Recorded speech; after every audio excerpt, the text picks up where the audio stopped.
राष्ट्रीय शिक्षक अवार्ड से आप सम्मानित हुए हैं, तो क्या कहेंगे? जी, मेरा नाम वीरेंद्र कुमार है और मैं वर्तमान में सीनियर सेकेंडरी स्कूल दरोगड़ा, जो जिला शिमला के दूर दराज की एक पाठशाला है, वहां पर कार्यरत हूं। और मुझे वर्ष 2022 के लिए सर्वोच्च शिक्षक सम्मान से सम्मानित किया गया है। आदरणीय महामहिम राष्ट्रपति भारतवर्ष के हाथों सम्मानित किया गया है। तो मेरे कुछ 3-4 काम ऐसे हैं जो एक्नॉलेज हुए हैं।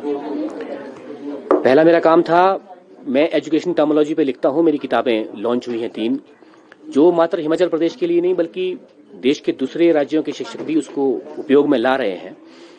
तो वो एक बहुत बड़ा कार्य हुआ है, क्योंकि शायद टीचर ने एजुकेशन टर्मिनोलॉजी पे शायद ना लिखा हो, किसी प्राथमिक शिक्षक ने। उस समय मैं प्राथमिक शिक्षक था। दूसरा काम हुआ है सर्व शिक्षा अभियान और राष्ट्रीय माध्यमिक शिक्षा अभियान के तहत मैंने प्रदेश के 20,000 से अधिक शिक्षकों को प्रशिक्षित किया है। और तीसरा और वर्तमान में जो मैं काम कर रहा हूं, वो प्रदेश और देश के बच्चों की हैंडराइटिंग को सुधार रहा हूं। और वर्ष 2018 से जिस मुहिम को मैंने अकेले शुरू किया था, उसमें आज 90,000 से अधिक छात्र अपनी लिखावट को सुधार चुके हैं। इसका मुझे बहुत संतोष है, अच्छा लगता है। इसके लिए मैंने कुछ मास्टर ट्रेनर भी तैयार किए हैं, कुछ मेरे ओल्ड स्टूडेंट्स भी हैं, वो भी काम कर रहे हैं। और मैं चाहता हूं कि इसको इंटरवेंशन बनाया जाए राज्य स्तर पर या फिर राष्ट्रीय स्तर पर। इस बारे में मेरी बात भी हुई है शिक्षा मंत्री केंद्र सरकार से कि इसको इंटरवेंशन बनाया जाना बहुत जरूरी है। क्योंकि हैंडराइटिंग जो है इसलिए अच्छा होना चाहिए क्योंकि हमारी जो एजुकेशन में जो हमारे वार्षिक परीक्षाएं होती हैं, उसका बेस हैंडराइटिंग है। यूपीएससी, एचएएस, आईएएस और स्कूली शिक्षा हो, कॉलेज की हो, यूनिवर्सिटी की हो, हमारी सारी परीक्षाएं लेखन पर आधारित है। और अगर वो लेखन ही बच्चे का बेस्ट नहीं होगा, तो वो जितना मर्जी जानता हो, जितना मर्जी इंटेलिजेंट हो, वो फिर अगर उसको एक्सप्रेस नहीं कर पाता, अभिव्यक्त नहीं कर पाता लिखकर, तो उसका कोई फायदा नहीं होगा। दूसरे जो सम्मानित हुए हैं, राष्ट्रीय पुरस्कार से जो शिक्षक सम्मानित हुए हैं, उनके साथ आदरणीय नरेंद्र मोदी जी का, प्रधानमंत्री जी का एक वार्तालाप भी हुआ है, जिसमें उन्होंने हमें 2 कार्य दिए हैं। और उसमें मुख्य ये है कि वर्ष 2047 का जो विजन है, विजन 2047, उसका विजन ये है कि भाई हम अपने बच्चों में वो विजन तैयार करें, उसके लिए उनको तैयार कर दें कि 2047 तक मेरी पाठशाला में पढ़ने वाला बच्चा क्या क्या अचीव कर लेगा, उसके क्या टारगेट्स हैं, क्या उसके गोल हैं। और इसमें हम लोग बतौर शिक्षक और जो सम्मानित शिक्षक हैं वो उसमें सहयोग करेंगे। और दूसरा, एक बहुत बड़ी योजना चलाई जा रही है देश के अंदर, 14,500 पीएम श्री स्कूल खोलने की एक योजना है। PM Shri prime minister school of school of excellence रहेंगे। वो 14,500 स्कूल वो खोले जाएंगे, जिसके लिए प्लानिंग चल रही है। हर ब्लॉक में 2 स्कूल लिए जाएंगे, जिसमें एक प्राथमिक पाठशाला होगी और एक सेकेंडरी ली जाएगी या फिर हाई स्कूल होगा।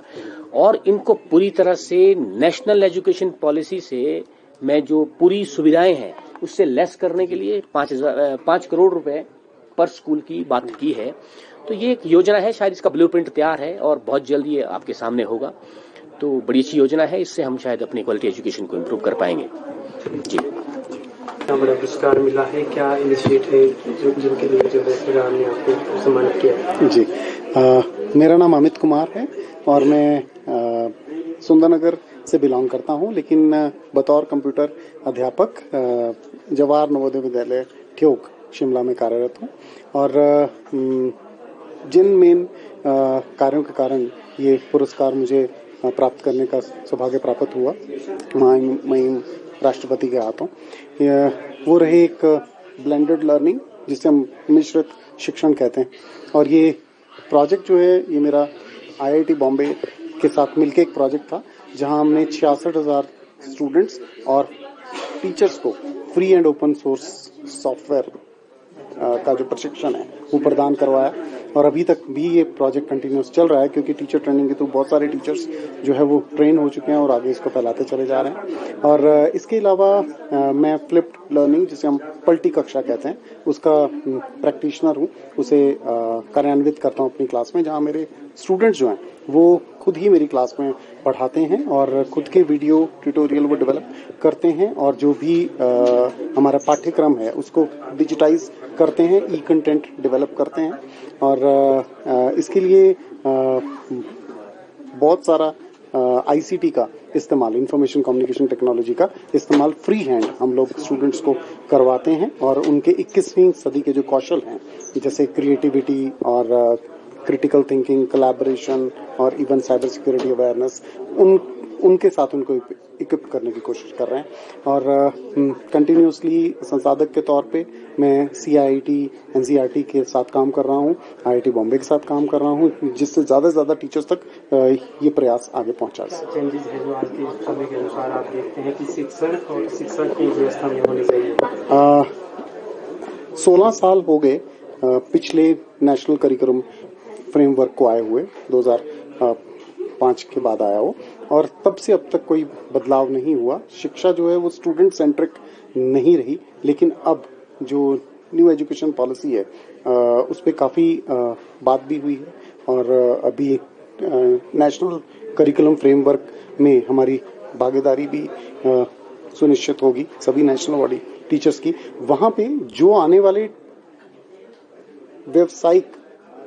व्यवसाय हैं उनके हिसाब से किस तरह का शिक्षण हमारे स्कूलों में होना चाहिए, वोकेशनलाइजेशन, वो अभी आने जा रहा है। जैसा कि वीरेंद्र जी ने इससे पहले बताया कि 14,500 स्कूल पूरे इंडिया में PM श्री स्कूल के नाम से होंगे और उसमें ब्लॉक लेवल पे 2 स्कूल होंगे और PM श्री स्कूल्स में नवोदय विद्यालय, केंद्रीय विद्यालय और बहुत सारे अच्छे स्टेट स्कूल को जोड़ा जाएगा, जहां पे ICT से लेके इंफ्रास्ट्रक्चर के लिए पूरे इंडिया में 27,360 करोड़ गवर्नमेंट इन्वेस्ट करेगी नेक्स्ट 5 ईयर में। ये एक पंचवर्षीय परियोजना है जो 2022 से लेके 2027 तक चलने वाली है और इसके जरिए जो आपका सवाल है कि किस तरह का बदलाव चाहते हैं, वो बदलाव ये है कि जिस तरह की स्किल्स स्टूडेंट्स में रिक्वायर्ड है मार्केट के हिसाब से, वो हम स्कूली लेवल पे ही दे पाए, उन्हें वोकेशनलाइजेशन कर पाए, ताकि वो अपने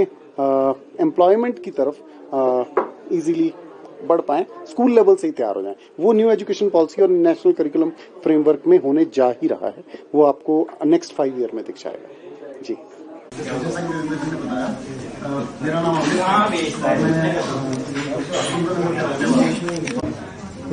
बहुत ही होना चाहिए क्योंकि ये पहली बार हो रहा है।